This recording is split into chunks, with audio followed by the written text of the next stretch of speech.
dans le cadre des usines et notamment favoriser le jumelage d'entreprises, notamment Renault se jumelle avec un village aérien, le Douar de Béni-Charret.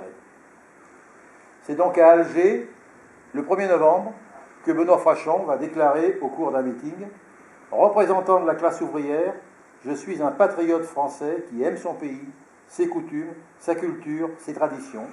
Je suis le représentant de cette classe ouvrière qui porte en elle, après que la bourgeoisie l'ait abandonnée, le sentiment national profond qui ne tolère pas sans réagir qu'on touche à ses libertés et à son indépendance.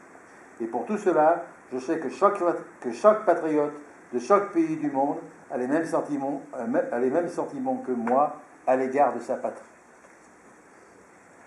Le 9 et 10 novembre, au cours de 1954, au cours du Conseil confédéral national, du Comité confédéral national, c'est Lakhdar Kaïdi, qui est un des secrétaires du GSA, qui revient sur les événements.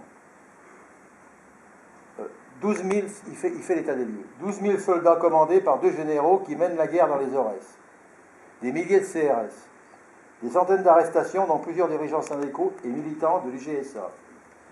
Le MTLD, le mouvement pour le triomphe des libertés démocratiques, qui était un mouvement pour l'indépendance de l'Algérie, a été dissous. La seule réponse du ministre de l'Intérieur, je ne le recite pas, j'ai dit son nom tout à l'heure, est face aux prétentions des ennemis de la France. C'est la guerre.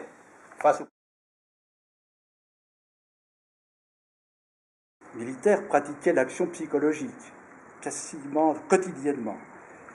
Il fallait nous mettre en condition. Les rebelles algériens, et tu l'as dit tout à l'heure, étaient présentés comme des tueurs sanguinaires. On nous passait des images montrant effectivement des choses terribles, des mutilations. C'était la France que l'on allait défendre, disions-nous régulièrement. Cela faisait débat dans les chambries, je peux vous le dire, car tous les troufions n'étaient pas convaincus de cela. Et puis ce fut la tempête, sous un crâne, puisqu'il a fallu partir. Je suis d'une famille d'ouvriers. Chez nous, c'était la culture du Front populaire. L'album de famille présentait mon père, ma mère occupant leurs usines en 1936 et 1937. Et c'était aussi la culture communiste. Donc partir en Algérie, pour mes camarades comme pour moi, ça n'allait pas de soi.